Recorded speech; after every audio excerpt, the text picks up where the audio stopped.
You are listening to episode number 12. Thank you so much for joining us today. My goal with these conversations is to explore different types of people and their successes as well as their failures in navigating and mapping out their lives so that you too may have more insight in what it takes to build the life that you envision for yourself. I believe if you take action each day, the life that you want can be closer than you think. Welcome to Work That Out, guys, your guide to connecting authentically, living with purpose, and having no regrets. This is a show that gives you real stories and real examples of people working it out and creating the life that they want.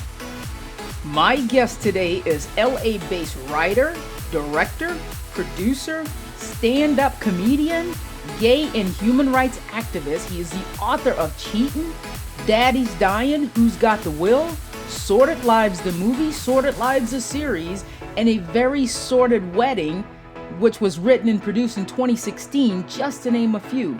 He has also earned acclaim with various nominations from Drama Critics Circle Awards, the NAACP Theater Awards, Backstage West Garland Awards, LA Weekly Awards, just to name a few. He also received a Golden Palm Star on the Palm Springs Walk of Stars in 2006. Ladies and gentlemen, thank you for joining us today. My guest today is none other than shit stirrer himself, Mr. Del Shores. So Del Shores, welcome to Work That Out podcast, and introduce yourself to my listeners, as well as adding in what kind of shit have you recently stirred? Oh, what have I stirred up lately? I guess that, the most recent is kind of just like, well, it's not silly. It's not silly. I got into it with some of the Vanderpump Rules cast. I don't know if you, I watch a lot of reality shows. It's my pleasure. And the other day they fired four cast members of Vanderpump Rules, a show that I watch, which is, by the way, Vanderpump Rules is one of those shows that has the most despicable people on it. So it just always makes me feel better about myself. I thought, I'm a really good person after I watch these horrible. Only after you watch them. So, but there was some racist stuff that was going on, and they went back, dug up some tweets and some actions, and so I got blocked by one of them, but that's okay. It's like, I get blocked a lot on Twitter because, I'm a Southern Baptist preacher's kid. So there's a lot of people who use scriptures as tools, and I can bring it right back at them. Wow. And you go after me with that book. I'm able to quote some scriptures too. I can cherry pick just like you. Absolutely. So I think I don't know if you can see that woman right there with the big hair. Okay. That's my mother. She was the first shit stirrer. Okay. So, and you got it honest. I got it honest. Oh, I love that. That's such a great Texas expression. Yeah. But he got it honest. He got it honest. Yeah. My brother too. My brother's a bit of one too. Yeah. Oh, good. So tell me a little bit about, I know you were born and raised in Texas. Tell me a little bit about that gap between being married to Kelly, having two beautiful daughters, and becoming a gay rights activist. What was that path for you? Once I found that voice inside of me and wasn't ashamed of that voice and who I am, and started being honest with myself, it sort of just started pouring out of me. It was so pent up.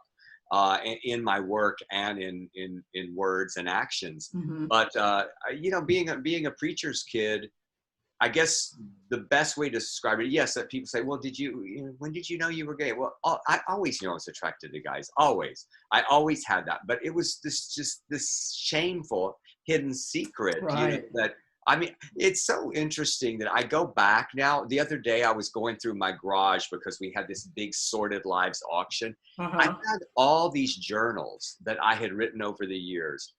There is not one mention of struggling with being gay. I went through, I just became obsessed.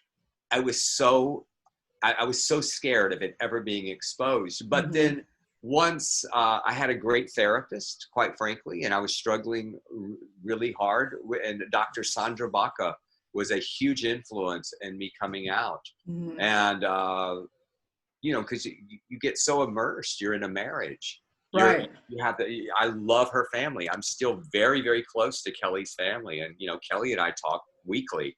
But yeah, it got overwhelming. And Right. once I finally said, okay, this is who I am. This is not Mhm. going away. You can't pray this away. Right.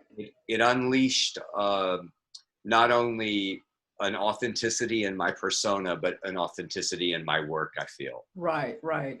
So I watched today your video with your Aunt Sissy. Oh, I love that video so much. I'm so glad you found that. I did. I watched that. And, something that I, totally relate to is that, and then you did the monologue. And you also did the monologue at your mother's funeral, about the husky genes. Yeah. And then, something else you said was, changing the label to husky, and then changing the labels from gay to straight. Yeah. I thought that was such a poignant moment in that whole conversation. And then, and she just overlooks it. You just throw these things in there and, she just overlooks it. You just go. So did you naturally have that wit, like within your family, like on Thanksgiving, it would come out of you, out of the side of your neck, every pore. How did you develop My mother's family. I mean, you saw it. If you saw my Aunt Sissy, they all had a natural comedic timing about their storytelling. You know, I don't. Do you remember the moment in that video where I just loved it so much? And I sometimes when I teach acting, I show that video because the authenticity of what is said between words. And there was a church service going on in the rest home, and I said, "Do you not?" I said, "Why aren't you in church?" And she goes, "Well, why aren't you?" And then I said, do you ever think you'll go back or something like that? And she just sort of drifted away. You just saw the pain that was, that was in there. And, but the comedic timing, bam, well, why don't you? Or why, she was a hoot.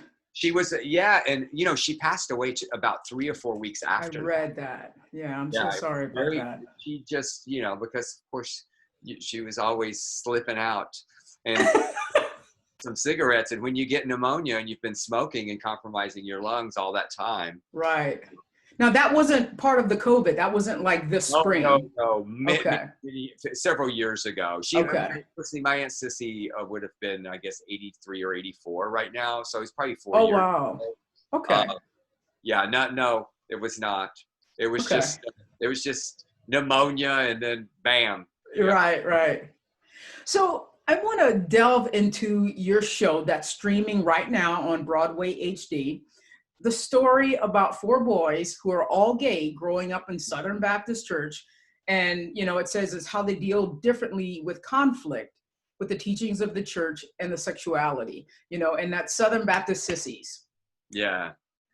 How much of that is motivated from within in writing that story? Pretty much all of it. All of it. Yeah, that was, when you were talking about the husky genes, back to Dr. Sandra Baca, she gave me a very valuable tool in my own therapy. And she said, you have to start writing these things down. You need to write down the pain. And so when I told her the husky gene story, which is a true story, I mean, the only difference is my mother took labels from my brother's genes and put them on my genes. Right. And when I wrote that was the first thing I think I wrote of Sordid Lives. And with Sissies, it was almost like self-medication.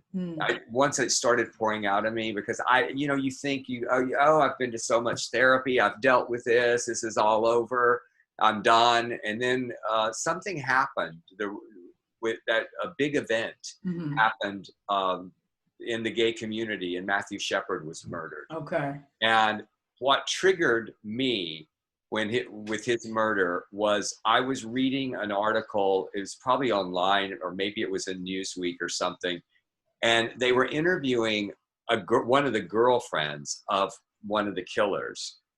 And behind her in what looked like an apartment or a trailer was a picture of Jesus. And it just hit me. I thought, oh my God, I wonder if the hatred started in the church, in those church pews, where it started for me, that self-loathing. And I started questioning that as Mark. I mean, that Mark's kind of more who I am with my crazy mind and thinking too much. And it started writing itself, once I discovered the 4 boys. And I always say each sissy is a part of me. Right. And so I wrote it without Peanut and Odette originally. And, they're a lot of the comic relief.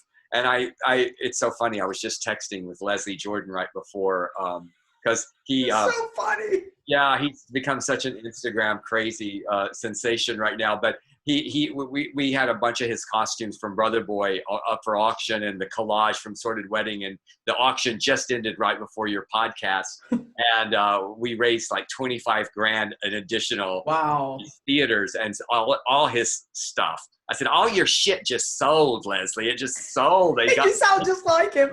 They got in bidding wars over that robe. And oh my God, so I showed the play because Leslie was always, we've been friends since 1984. And I always would throw in my material and have him read it. And he read Southern Baptist Sissies. He goes, oh, honey, people are just going to kill themselves. You have to lighten it up. Something brings something. And so I said, okay. So then I added Peanut and Odette. And he said, well, I didn't mean that you had to write my life in bars. I was like, because I just basically started lifting all these stories that he had told me when he was still drinking, unless he's been sober for many years. And so then I said, well, will you play it? He goes, well, of course I'll play him.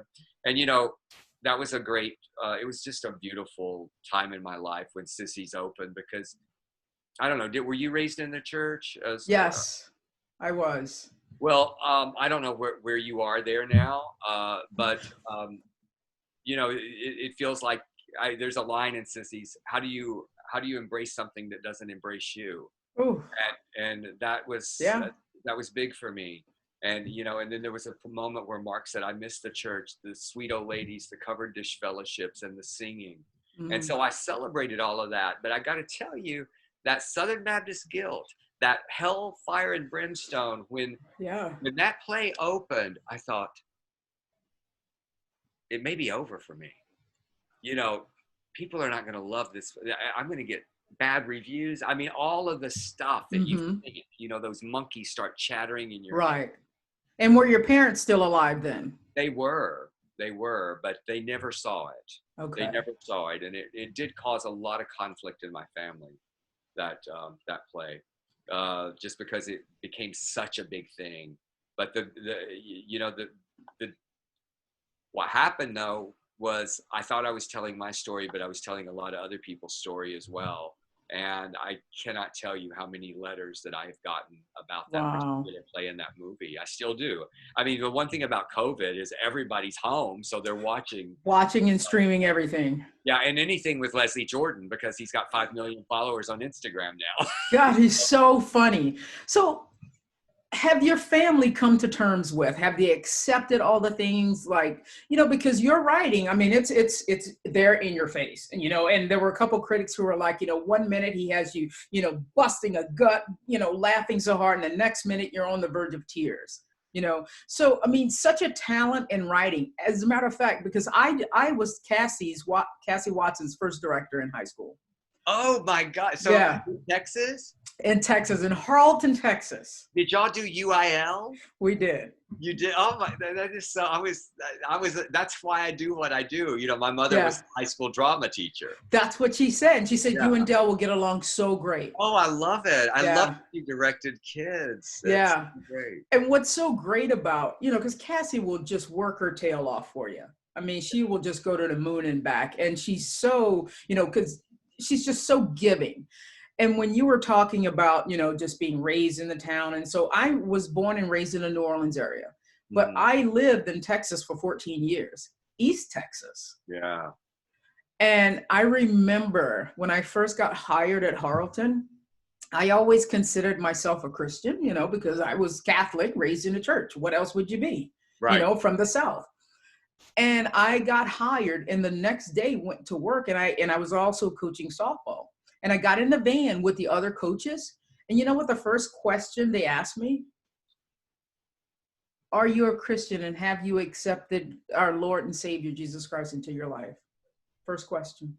Wow. Yeah. And so then, you feel the need to have to fit in. Well, of Right. course I have, and so that just led down a whole road of, oh my God, this is who these people need me to be. But with Catholicism, that's not really accepting Jesus as your personal Right. savior. That's a whole Right. Baptist thing. Oh, absolutely. East Texas Baptist. Born again, by the way, my parents and my brother lived in Palestine for years. So I've got some East Texas background as well. Yeah. So when I look back at that time in my life, it's like, it's like, how did Dell break out of that whole taboo of, I really want to write these things, but they're really not my stories, but they really are. Oh, my family doesn't approve. Oh, they do. Like, when did you actually cross the line to where you really didn't give a shit? Didn't give a shit? Yeah. When I wrote Sordid Lives. Okay. I remember, it's so funny. You're good. I just remember the day that I made the decision. I know where I was. I was in this, I was renting a house because my ex-wife and I, Kelly and I, had split up, and we were, sharing custody of the girls. The girls were asleep, and it was on the weekend. And I remember writing a scene with, it was Latrell and Lavonda and Sissy in Sordid Lives. And I remember knowing that in my head, I go, oh, my mother's going to see this. And then, the laundry's done. And I said, no, I'm not going to censor myself anymore for her. I'm not going to censor myself for anybody anymore. I'm going to tell the truth in this play. I have to tell it completely. And I made that decision that day. And anytime that urge came to me, because it had in the past, I mean, even with profanity, how much do you use, Right. Yeah. And, or what do you censor yourself or in subject matter? And I decided not to. And so, yes, it presented some conflict in my family, especially with Sissies. Right. I mean, they were kind of removed from it until it hit Dallas. And then when Southern Baptist Sissies roared into Dallas, and I'm telling you, it was nuts there, because we had done very well here. We had won the GLAAD Award already. And we came in with this play, Southern Baptist Sissies, and you probably saw the image of the guy on the cross in the Speedo. Yes. Well, you can imagine how that went over. Right. It went over very well on Cedar Springs and Oak Lawn. Oh, of course. In the neighborhood. In the neighborhood, yes. But what transpired was we tried to buy an ad in the Dallas Morning News with our logo, with our poster, and Wow. And then they got some. There was some backlash about the poster that started, coming up, and they thought, well, let's write about it. So they wrote an article in the religion section of the Dallas Morning News about my controversial play. And they had pastors weighing in, and they were going at me. They were you have taken our image. You have desecrated the cross. This is our trademark. And so then one of the local news stations picked up on it, and they interviewed me in I was going to say in the church, but it was on the set of Sissies in the beautiful McKinney, the McKinney, it's not there anymore, McKinney Contemporary Theater. But the journalist said, what's the difference between this church and the church you grew up in? And I said, the church where people come here is about love and acceptance and understanding for everybody. I didn't grow up with that. And then in the broadcast, they cut to this little wiry, like veins popping out of his neck, pastor just going, if you go to this play, you will burn in hell. And I mean, he's just screaming. Right. So there will be protest. There will be protest. We will protest. And I'm like, bring it on. There was only one person protested. Leslie Jordan said, "Oh, honey, Baptists One don't son. protest in the heat." It was July. He said they're not going to get out for a protest. It's hot. It's hot. But that aired, and the place sold out without one review, completely. I couldn't even get tickets for my friends. Wow. It was just, That's a definite win-win. It was, but my brother lived there, and my brother also was at the time a Southern Baptist preacher, and it was pretty horrifying for him. And I understand it more. At the time, I was just like, well, this is my life, and I'm but I understood it. I stand it now more, and we're very close again. But it took a long time because he took it very personally that I was attacking his. I don't like the word brand, but you know what I mean. It was very difficult for him, and Shores is not the name Shores is not very common, right? So in making amends with that, did you have to apologize?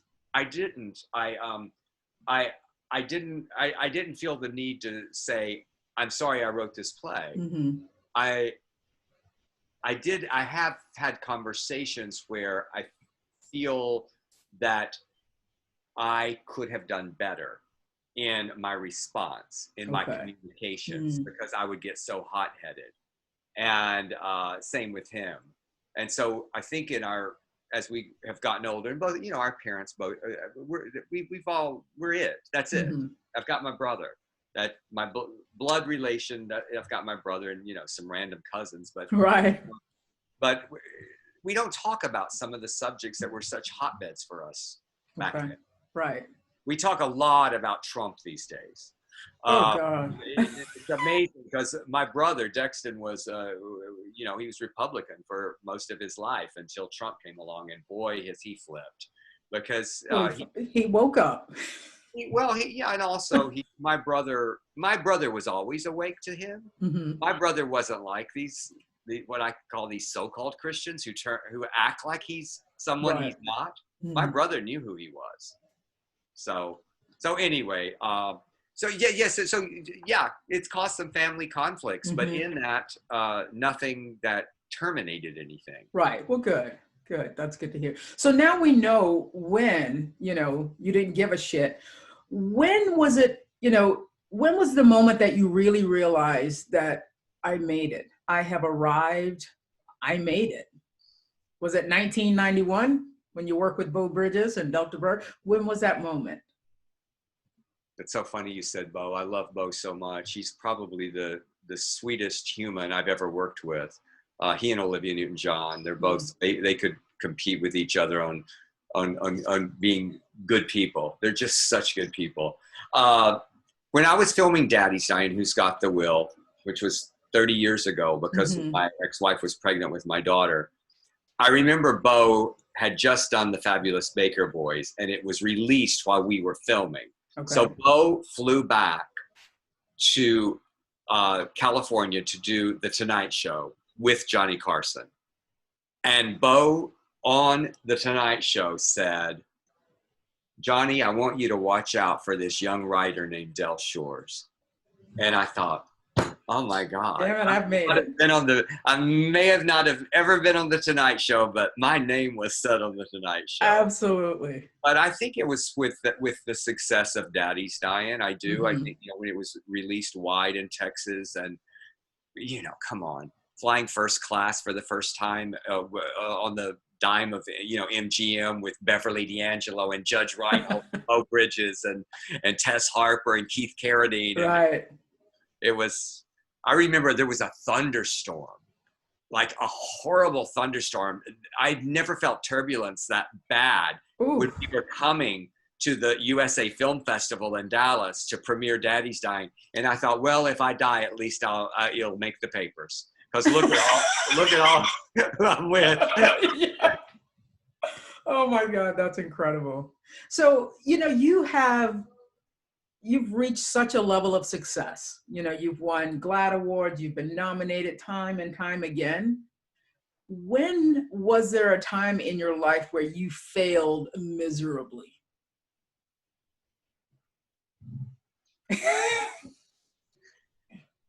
What are you, like Barbara Walters? You're gonna make me cry. Well, because part of it is that we want to see, you're such a successful guy, but people usually don't talk about their failures. Well, I told you it was off limits, but I guess since I'm going to bring it up, I think I failed miserably. Uh, it was with After Sordid Lives, the series, and when we were just cheated so badly, and finances just started leaving me, and I had been so used to a certain level of lifestyle, and all of a sudden, I had no money. I mean, it was like 2 years of legal hell. This man stole so much money from us, and a series that was a hit just started going down. And in that, also realizing that at the end of that journey, that my marriage was not what I thought it was. So I felt a lot. I felt a lot of failure at that point. But here's the deal. I went to an AlAnon meeting right after that. Leslie Jordan told me. I'm talking about Leslie a lot today, but he's relevant, I guess. He is. But Leslie's been a big influence in my life, and he said, "We got to get you to an AlAnon meeting." And I said, "Leslie, I've been to AlAnon meetings. I don't want to go to an AlAnon meeting because those people just share it. They're just so pathetic." And he said, "Honey, you are one of the pitiful. You're going with me." So, but it was such a dark period for me. I mean, I walked into that, and it was like, the clouds all around you almost. And I remember this African-American woman stood up and she welcomed the newcomers. And she said something that just made no sense at the time. I was going, "Oh, you're full of shit." And she said, "Newcomers, a lot of you probably are going through a very dark period in your life right now. But one day you're going to look back on that time and you're going to see that that's the time where light shined in." And that's what happened, because I wasn't supposed to be in that. And light did shine in, and it redefined my life and my career, and it made me a better person. I care more about people. I got up on stage again. I would have never gotten back on stage if as a stand-up comedian or actor. If it hadn't been for that dark period. I mean, I'd started performing again before he left, but that dark period that started with the series going and no money coming down. I was locked in a contract for almost 3 years where I couldn't work in television, which was my mainstay for many years. That's where I made my money. And I wasn't able legally to work during that time. So all I was seeing is money going out, none coming in.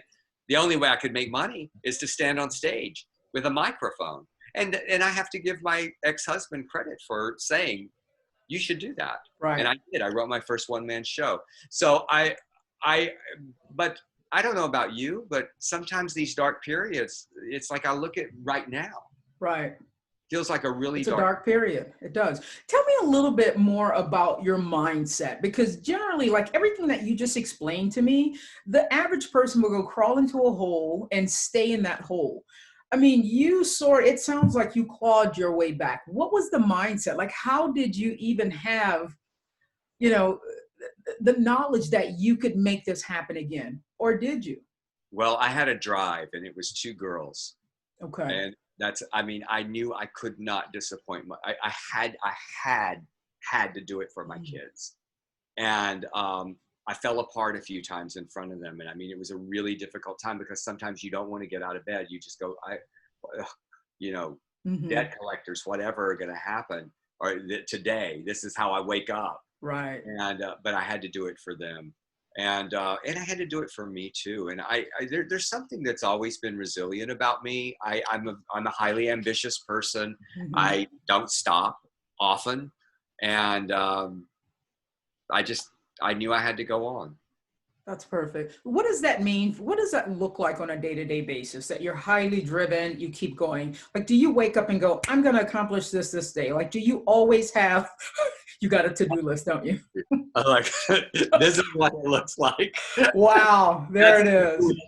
That's what Friday's going to be Friday's going to be all right. It's going to be a little slow that day. I have a show, I have a show on Friday from 4 to 5, so I have to prep before that. Okay. But like you prep today. Right. So I don't book a whole lot of things on Fridays and Tuesdays because of that. But yeah, I organize. I have a list. I don't feel I'm so OCD that I have to tick those things off. So if I write it down, I have to do it. Mm-hmm. Like after you, I have one thing that I have to do. That you have to do, and you'll get it done. And then I'm done with it, and then I can go and watch the news and. Yeah, and get infuriated maybe. Yeah. Perfect. Yeah. Let's talk about 6 Characters in Search of a Play. And this is, it showed at several film festivals. Are you the actor in that? I am, yes. That is so incredible. I wrote and performed it. Mm-hmm. And Emerson Collins, who I've directed many times, it'd be kind of like Cassie going, okay, now I'm going to direct you. Right. And I would say, boy, did you get even with me? Because I am so, as a writer-director, I go, you're going to say my lines as written. Right. I'm very big about that. And suddenly, he goes, you're ad-libbing a little bit there. You can't do that. You can't do that. You have to honor the playwright. I am the playwright. Right.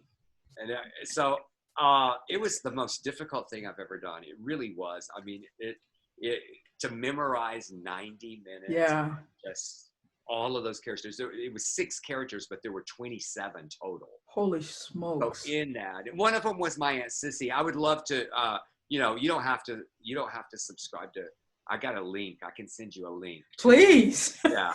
I loved it. I'll send you a link. Absolutely. I'm really proud of it. And Emerson did a great job directing me. Uh-huh. He had done, are you familiar with Buyer and Seller? The one-man show about Barbra Streisand's basement? I am not.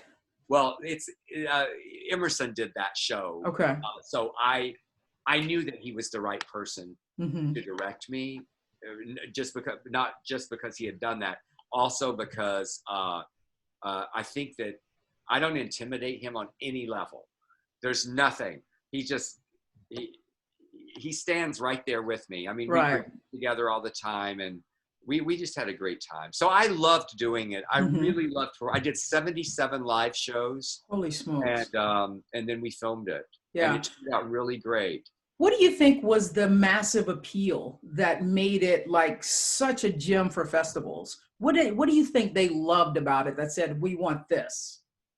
I was shocked, honestly, that because it's not a traditional film. Mm-hmm. I mean, it's like Sissies also was very successful in the film festival. And we basically, we took Sissies, Southern Baptist Sissies, as a model to film that. We filmed it with 3 cameras in a theater. I think a lot of my material, especially if you look at the film festivals that played, it was mostly Southern. Okay. And they just get me. I always say, with those Southern audiences, I never have to explain why Latrell picks up a pie and turns it over and looks, and never says one. She goes, who made this? And then just puts it down, and people from the North go, what was she doing? I go, she's looking for the name of the tape with the name under the pie plate. Southerners get it. They get the humor. They get the brand. There was also something about 6 Characters that I had never done before. Okay. I'd written about my mother, but there was a part of my mother that I never wrote about, because my mother was a very proud person. My mother died when she was 64. And so young. She was so young. And my mother had a brilliant mind, and she lost her mind. So my mother's official cause of death was dementia. But what she really died of was opiate addiction. And this was before the opiate crisis, you know, I mean, we had it, you know, but nobody was talking about it. Of course.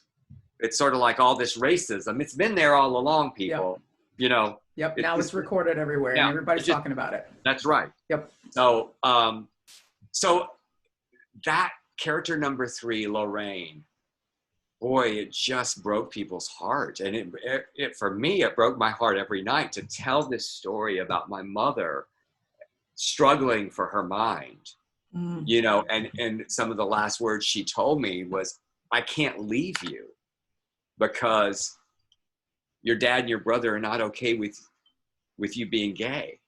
And I have to be here I've always protected you. And I had to give her permission. I said, I'm going to be okay.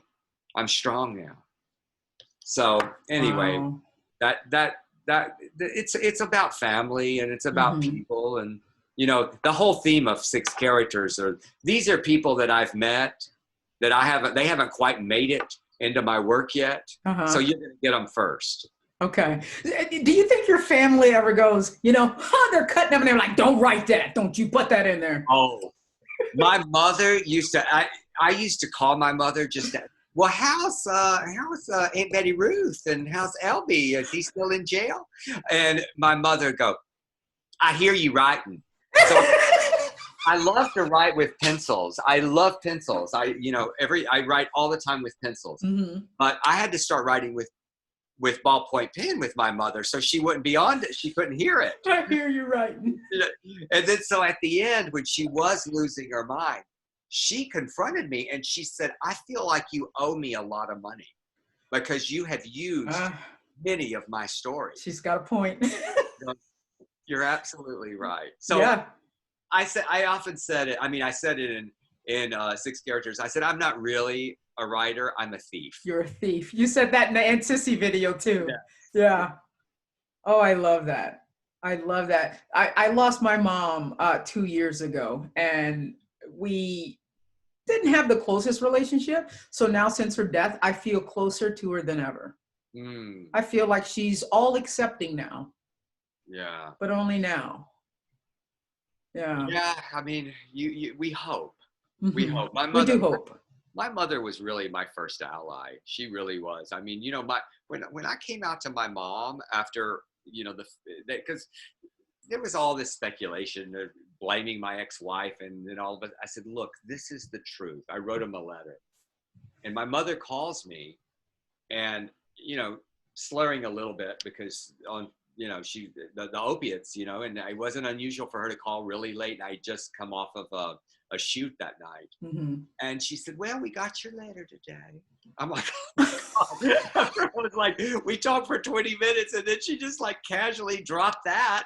And she said, I said, are you okay? And she said, oh, honey, I've been waiting for this your entire life. And I'm like, well, why didn't you help me? She said, well, I didn't want you to be that way. Right. You know? But guess we'll accept it.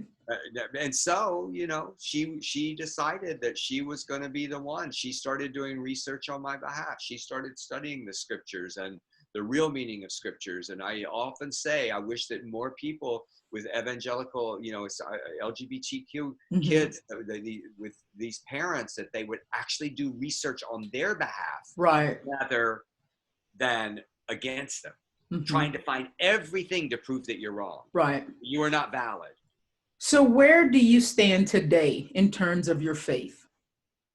I consider myself agnostic, with a lot of love and caring about humanity, and I hope that I'm proven wrong. Just that there's, you know, so far. Looking at the world today and waking up and seeing some of the things I'm seeing, I just go, oh, I don't know.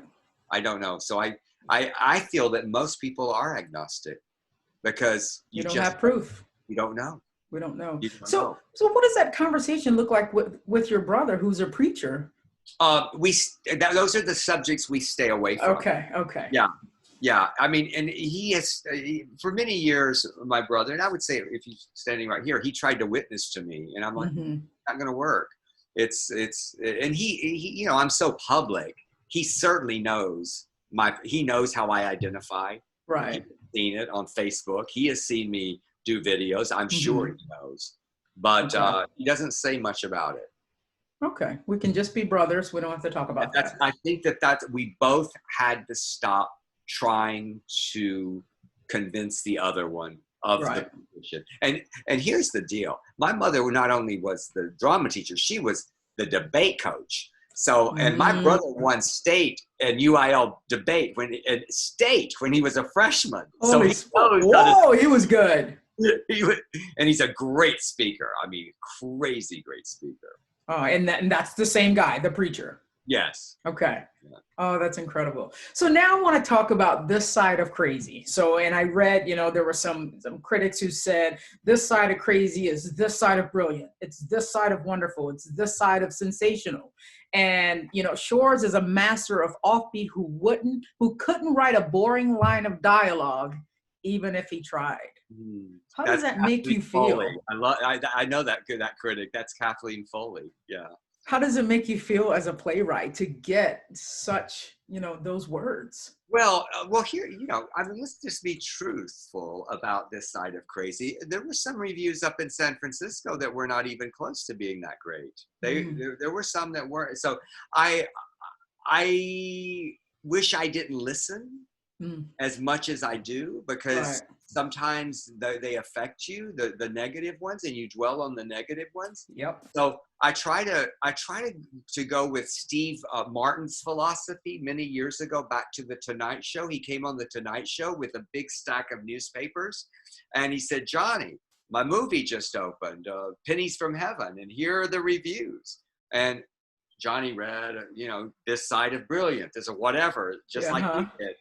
And then Johnny reaches behind his desk and he pulls up a bunch of other reviews and he goes, "Well, here are some other ones." And Steve puts his hand on them and he goes, "Those are the incorrect reviews." Oh, I like that. So I've decided look, here's the deal. You have to tell your story. You can't anticipate critics. You hope that you'll get the good reviews, because if nothing else, it sells tickets, and we need all the help we can get in theater. So you develop a thick skin, just like overlook these. I wish I did. I would be lying to say that I develop a thick skin. It hits me very personally. Right. I've been lucky that I've gotten more good reviews than bad in my career. Okay. But if you go to Rotten Tomatoes and you look at Sordid Lives, the original movie, it's low. We're not gonna go there. Well, on this side, for the critics, it's like 34 or something. You go to this side for the audience, it's 87. That's where it counts. And I'm like, I'd rather have the audience. Absolutely. So you're hoping, is that the show you're hoping for? Because I know, did COVID shut it down, or did it end its run in LA from January 31st to March 2nd? No, we did. We were affected by COVID right at the end.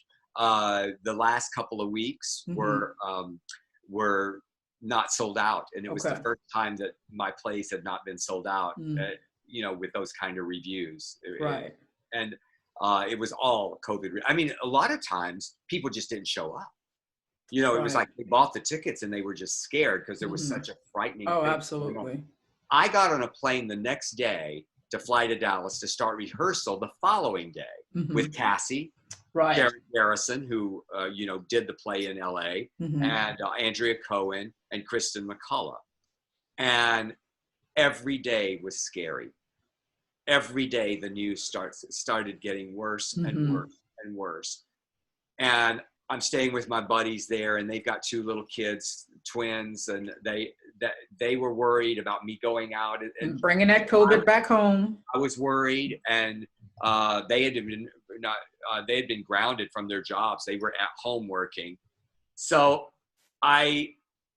the day that Dallas said that I think they started with no more than 50, right? And so theater started going like this. Right. And then all of a sudden, no public gatherings after this date. And Emerson and I, there was such frightening things going on in the world, we said, we got to close it down. We made a decision because there was no way to open. And then today we just postponed indefinitely. Oh, because I was going to ask you about that, because I said you guys were hoping for a July run. July 17th, we were going to open, but there's no way, because here's the, Actors Equity, even if the states reopen, Actors Equity has not given any actors permission to step back on stage. So, and one of our actors, Sharon Garrison, is a member of Actors Equity. So, and a Very Sordid Wedding, the stage production is supposed to open August 21st in Dallas. Right. So that's probably not going to happen either. So I guess, it's you just have to take a deep breath and go, we're going to all get through this. Yes. Thankfully, my finances aren't like they were in 2009. So I'm blessed, as we said in the church. Right. I'm blessed that I've got food in the refrigerator and I'm not running scared. Right. But I know that a lot of people are, and I know that there's a lot of pain and hurt in this country right now. And I wanted to ask you a question. Do you mind? Not at all. Being in East Texas, what was racism like when you were there as a teacher? Honestly, I didn't experience a lot of racism because of my color. I felt judged because, and maybe that was my own internal judgment, right. But I felt judged because, inside I've always been a gay woman. Right. In Texas, not so much. Yeah. We buried that down, and it's like, yep. And so I felt not judged by my color, but I felt judged by my demeanor, by my look. It's very athletic looking. Right. And so I never really encountered firsthand any racism, right. As far as color, but I did feel judged in other ways. So it's almost like homophobia trumped racism. Yes. Absolutely. Yes. By the way, there's a line in my movie Sordid Wedding, A Very Sordid Wedding, where Roger, the town sissy beautician, meets Ty and his new husband Kyle, who's black, played by Tia Shanti Moselle, and he's like, oh Lord, these people are not going to know whether to be racist or homophobic. You just pick one. and Ty goes, I'm sure they'll be able to do both. But, it's like, I don't know. No doubt. Like yesterday, I read this article. I tweeted about it. Another, moment of shit stirring.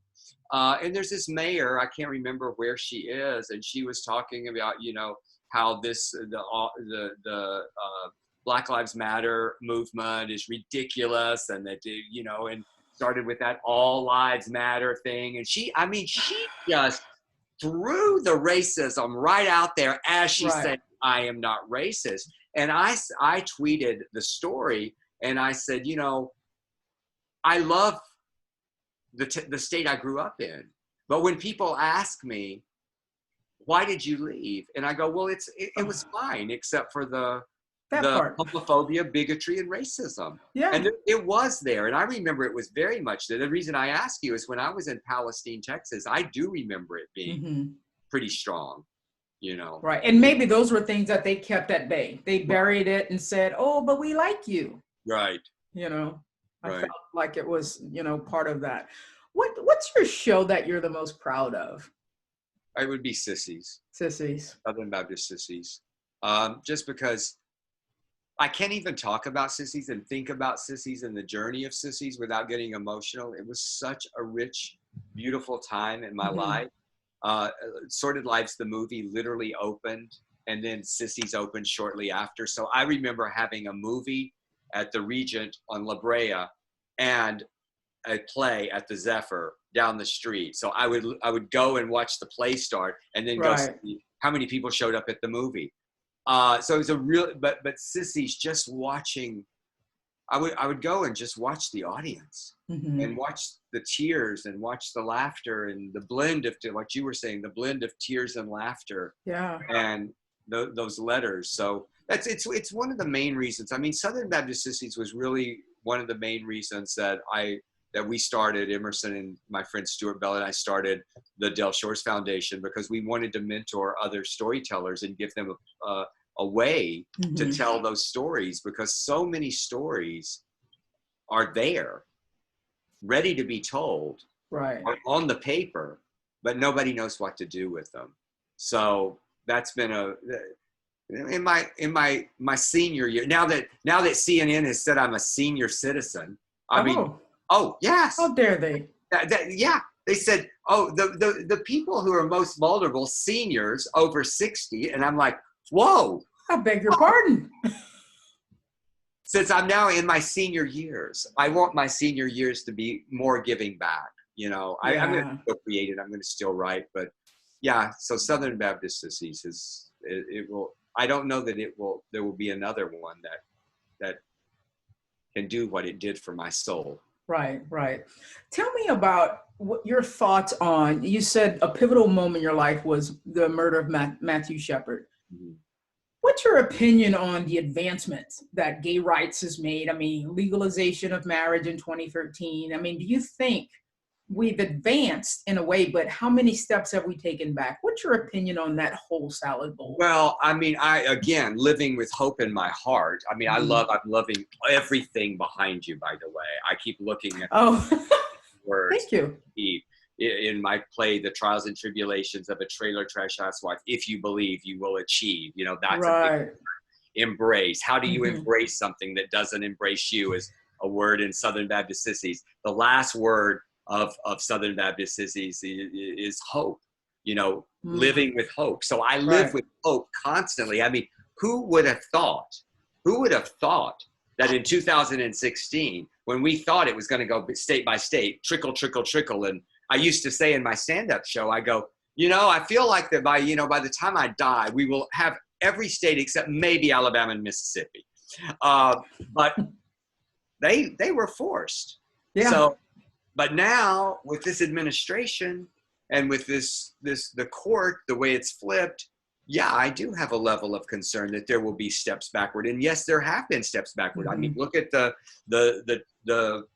the trans ban, the military trans ban that Trump there's a lot more. So we shall see. We shall see how it all unfolds. I'm just hoping for a big blue wave in 2020. Oh, me too. Just going door to door. Absolutely. So you are such a go-getter. And you're still a very, very young guy. You're going to, let's say you live another 62 years. I remember my mother was a diabetic. And, she lived in Plaquemines Parish, South Louisiana, and a diabetic. And she'd be like, oh, I just checked my sugar. It would be like 500. It was like, that's too much. I was like, well, what are you eating? She's like, oh, I'm eating a cherry pie. Well, you're not supposed to be eating those things. Well, I'm not going to live another 80 years. What does it matter? What does it matter? But you're a diabetic. So I feel like, here you are, you're going to live another 62 years. What is something even bigger than you've accomplished that you would love to do in the next 62 years of your life that looks completely impossible today? I wouldn't mind having another big movie. I mean, one that I wouldn't mind having a movie that I could write and direct that I don't have to raise the money for. Daddy's Dying was my first picture, and it was my only studio picture. So I really love not having to raise that money. Right. And I would like to have a nice budget. I would love to do my play Yellow as a movie, with football stadiums. Yeah. I would love to have a good series that would last for about 5 to 8 years that I could be really proud of. I'm developing something right now that there's a lot of enthusiasm for. And television? Yeah, for TV, yeah. And so I would like to have another shot at TV. I'd like to sit at the Oscars. I wouldn't mind. Oh, I bet. I bet. Yeah. So there you go. Wow, that's incredible. Do you set aside writing time every day, or is it just when it hits you? No, it's got to be a discipline. Right now, I've given myself permission during this time because I've got other things going on that I haven't been writing as much as I used to. And I thanks for reminding me, because I do need to get back to that. I've been reading a lot more during this period. My mental health is okay, but I'm an extreme extrovert. So just being cooped up has been really hard for me. Right. But I set aside the morning hours. I go, if I can write, like I get up, I check my email, I watch it, I give myself like 30 minutes of CNN, and then I turn the world off. I turn the electronics off and pick up this and I start writing. Many times I can't read what I write. It's a good thing you wrote it, right? Horrible handwriting. But that's where I give myself that time. And I always tell writers, I go, there's not a whole lot of difference between when you feel inspired and when you make yourself do it. Okay. Yeah. So I love that. This is what's going. The protesters started again. Wow. You hear that? It's I do.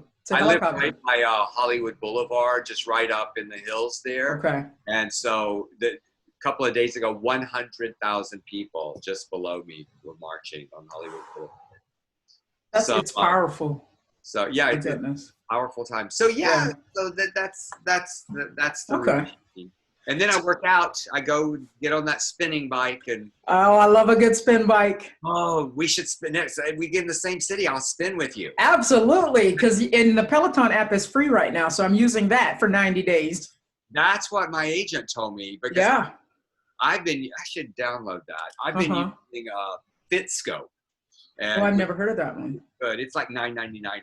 Okay. Good instructors on there. Yeah, I love the Peloton. The week it happened, the week I knew, I bought myself a spinning bike because I thought, okay, I got to keep. For me, exercise is not just staying thin and in shape. It's also about staying sane. Absolutely. It's like, absolutely. I need it for my mental health. Right.